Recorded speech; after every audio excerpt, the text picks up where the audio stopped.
Bismillahirrahmanirrahim. Assalamualaikum warahmatullahi wabarakatuh.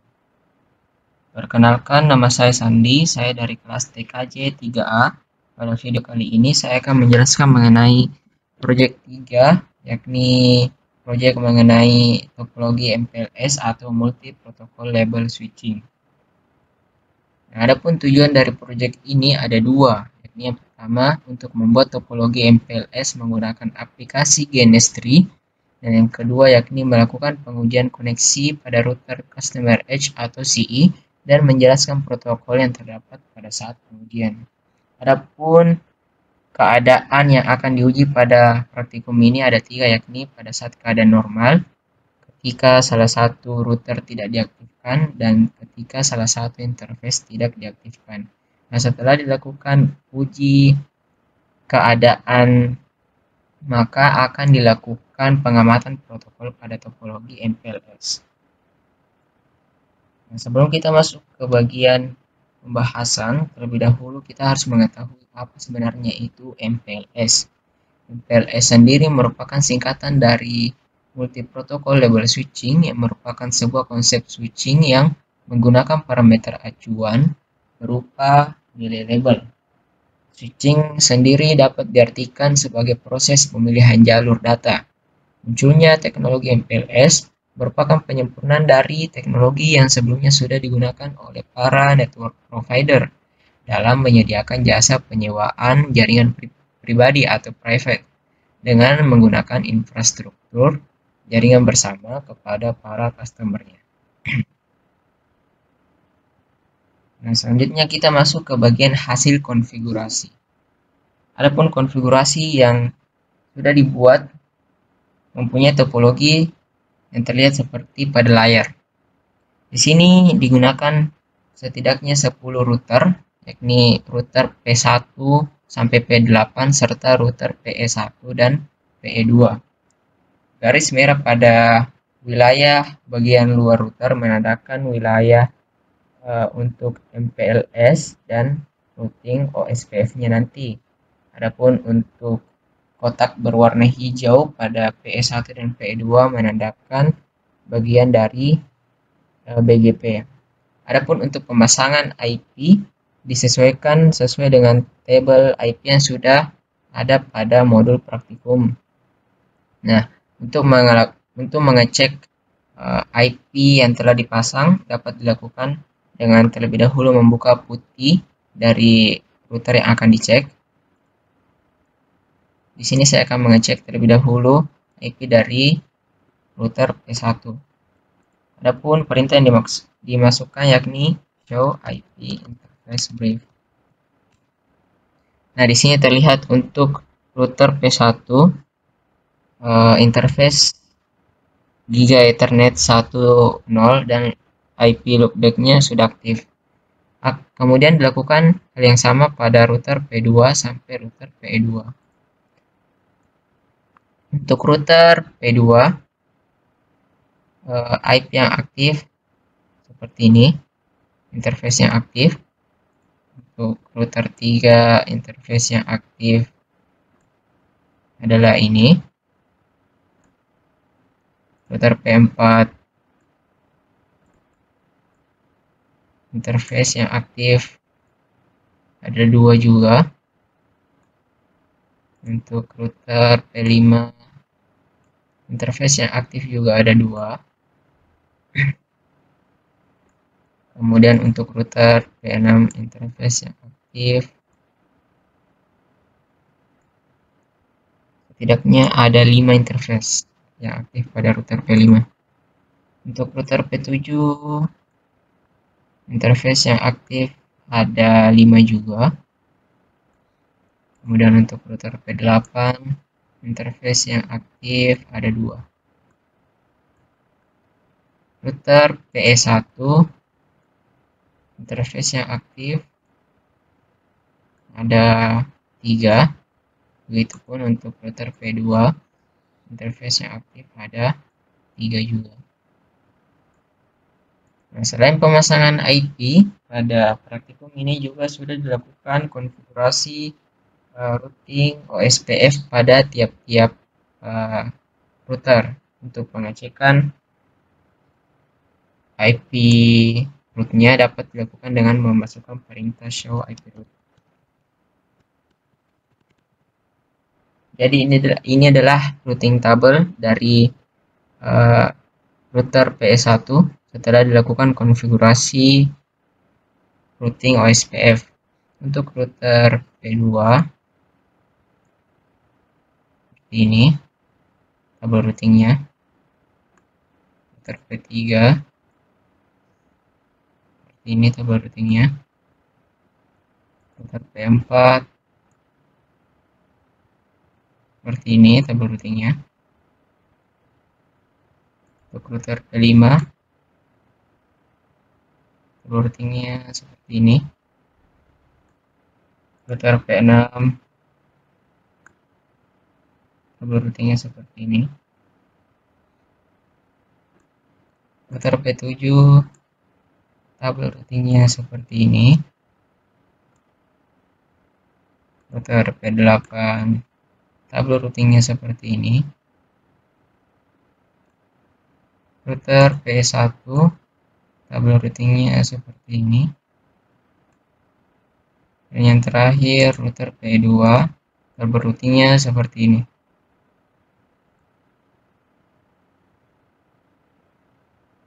Dan yang terakhir adalah melakukan pengecekan MPLS.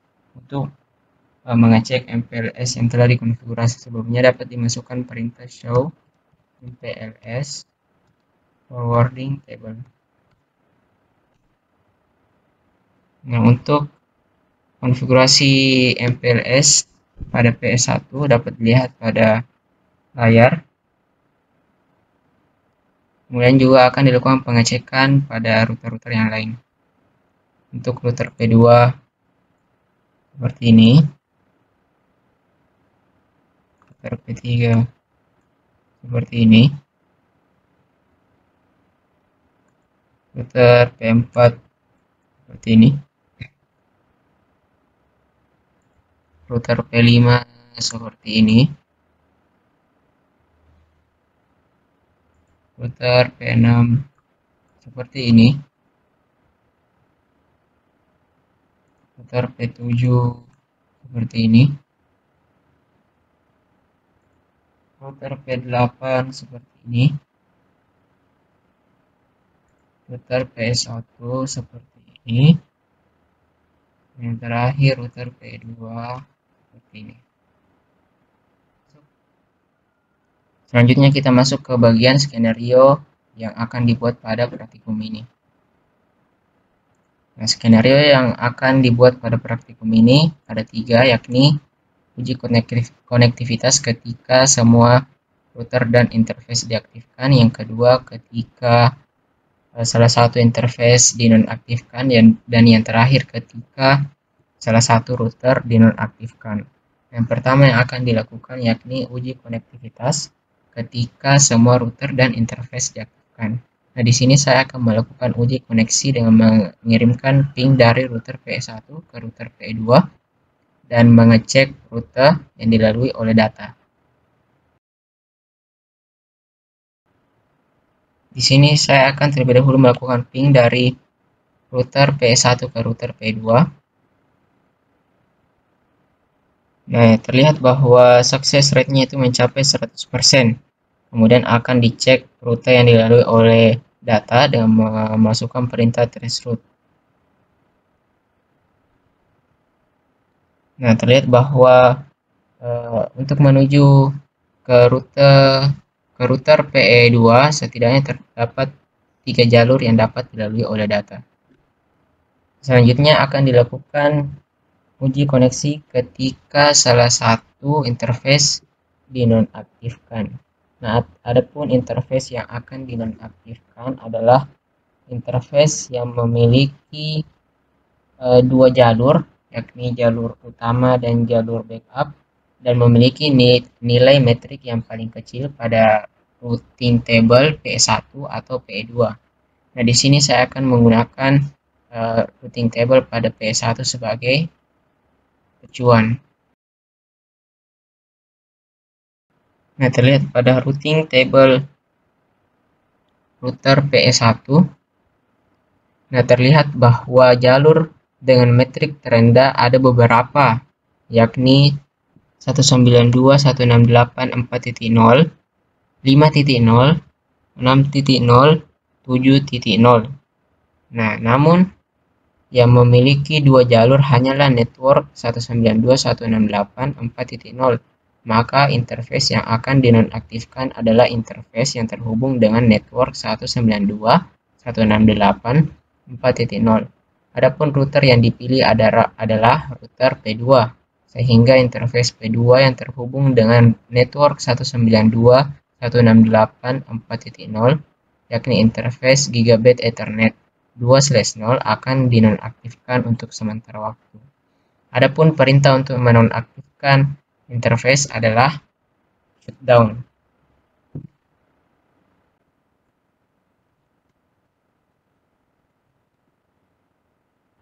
Nah, setelah interface Giga Ethernet 3/0 sudah dinonaktifkan, maka selanjutnya akan kembali dilakukan pengecekan rute dari router PE1 ke router PE2 dengan melakukan perintah traceroute. Lihat bahwa tidak ada perubahan data, tidak ada perubahan jalur yang terjadi dari router PE1 ke router PE2 setelah dinonaktifkannya interface Giga Ethernet 3/0 pada router P2. Hal ini disebabkan karena rute 192.168.4.0 tidak dilalui oleh jaringan router PE1 dan PE2 saat berkomunikasi. Jadi ketika interface 3/0 dinonaktifkan pada P2, maka tidak akan terjadi perubahan jalur data. Selanjutnya akan dilakukan simulasi dengan mematikan salah satu router. Router yang dipilih adalah router yang memiliki nilai cost loopback 0 yang paling rendah. Terlebih dahulu akan dicek cost masing-masing router dengan menggunakan perintah show IP route. Terlihat bahwa nilai cost terendah adalah router P2 dan router P3 dengan nilai masing-masing 2. Namun pada praktikum ini yang akan dinonaktifkan adalah router P2. Adapun untuk menonaktifkan router dapat dilakukan dengan mengklik kanan router yang akan dinonaktifkan, kemudian klik stop. Setelah dinonaktifkan, maka kembali akan dilakukan ping dari P1 ke P2.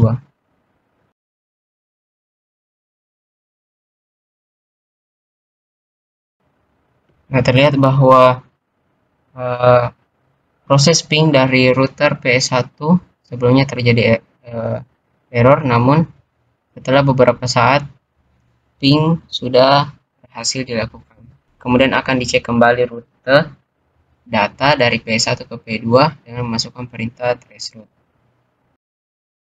Nah, terlihat bahwa jalur yang dilalui oleh data dari PS1 ke P2 akan berkurang seperti terlihat pada layar. Hal ini disebabkan karena salah satu jalur yang digunakan untuk berkomunikasi diputus, sehingga akan terdapat lebih sedikit jalur menuju ke PE2. Nah, baiklah kita masuk ke bagian hasil dan analisis. Pada praktikum ini sebelumnya sudah dilakukan capture data selama proses pengujian koneksi pada ketiga kondisi. Adapun interface yang di capture yakni interface PE1 ke PE3, PE1 ke PE2, dan PE2 ke P7. Pertama akan dilakukan analisis pada interface PE1 ke PE3 pada protokol ICMP dan LDP. Yang terlihat Untuk protokol LDP, secara rutin dilakukan proses pengiriman paket hello message dari router PE1 ke router P3, begitupun sebaliknya. Juga dilakukan pengiriman paket keep alive message dari PE1 ke P3, begitupun sebaliknya. Nah, di sini juga terdapat pengiriman paket ICMP dari IP 50.50.50.1 ke 50.50.50.2. Di sini tercapture data protokol ICMP ketika dilakukan proses ping dari 50.1 ke 50.2. Nah, di bawah ini ketika dilakukan proses traceroute, maka terlihat bahwa adanya pengiriman paket ICMP dari router P1 ke beberapa router lainnya, seperti router P3, router P2, router P7, dan router PE2. Nah, selanjutnya akan dilakukan analisis interface pada PE1 ke PE2. Adapun protokol yang akan dianalisis sama, yakni ICMP dan LDP. Nah, pada flow graph ini juga dapat dilihat bahwa adanya pengiriman paket hello message dan keep alive message dari router PE1 ke router P2.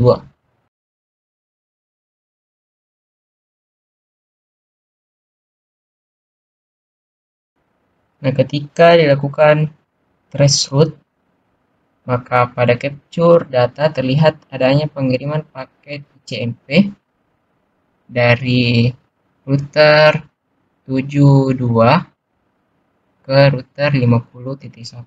Nah, selanjutnya akan dilakukan analisis protokol pada interface PE2 ke PE7. Maksud saya P7. Adapun protokol yang akan dianalisis sama, yakni ICMP dan LDP. Nah, sama seperti sebelumnya, di sini terlihat adanya pengiriman paket hello message dan keep alive message antara kedua router, yakni router PE2 dan router P7. Nah, di sini terlihat ketika dilakukan ping dari router PE1 ke router PE2, terlihat adanya pengiriman paket ICMP reply dari router PE2 ke router PE1. Nah, ketika dilakukan perintah traceroute, pada flow graph terlihat adanya pengiriman paket ICMP dari router PE1 ke router P2, P6, P7, dan router PE2. Nah, terakhir kita masuk ke bagian kesimpulan. Kesimpulan yang dapat diambil dari praktikum ini, yang pertama yakni MPLS merupakan sebuah konsep switching yang menjadikan nilai label sebagai parameter acuannya. Kemudian yang kedua, di dalam MPLS terdapat beberapa protokol yang bekerja, seperti protokol LDP dan protokol ICMP. Yang ketiga yakni jika salah satu interface atau router dimatikan, maka akan terjadi proses update routing di dalam jaringan.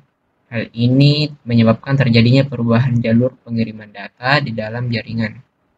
Yang terakhir yakni beberapa paket LDP yang sangat penting, diantaranya yakni paket hello message dan keep alive message untuk mengenali router tetangganya dan menjaga hubungan yang sudah ada. Pesan ini akan dikirimkan secara berkala sehingga jika terjadi pemutusan interface atau router, dapat dideteksi oleh router tetangganya. Sekian presentasi yang sempat saya sampaikan, lebih dan kurangnya mohon dimaafkan. Assalamualaikum warahmatullahi wabarakatuh.